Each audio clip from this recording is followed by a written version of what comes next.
لمحات من كيميت مع إسلام مكرم.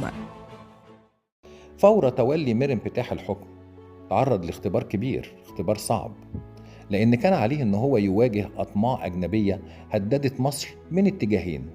الاتجاه الأول هو الاتجاه الغربي، لأن في قبائل ليبية تجرأت على تكوين جيوش زحفت بيها في اتجاه البر الغربي للنيل، واحتلت الواحات الغربية واستقرت هناك حوالي سنة.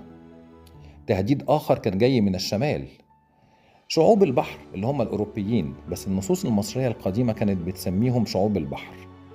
حسوا إن الفرصة مواتية لمهاجمة كيميت، خاصة بعد ما مات الملك رمسيس الثاني اللي كان راعبهم، فحشدوا الحشود البحرية لمهاجمة مصر من البحر الأبيض المتوسط.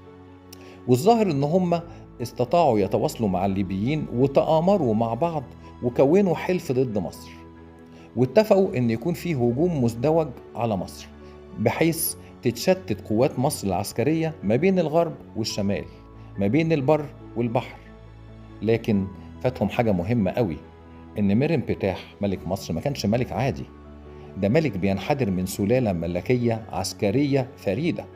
ميرن بتاح ابن رمسيس الثاني، رمسيس الثاني ده ابن سيتي الأول، سيتي الأول ابن رمسيس الأول، كلهم ملوك عظام ومتمكنين جدا عسكريا، هم محاربين كبار.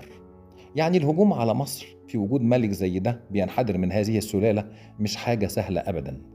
اضغط متابعة للصفحة ولايك وشير. كيميت أصل كل شيء.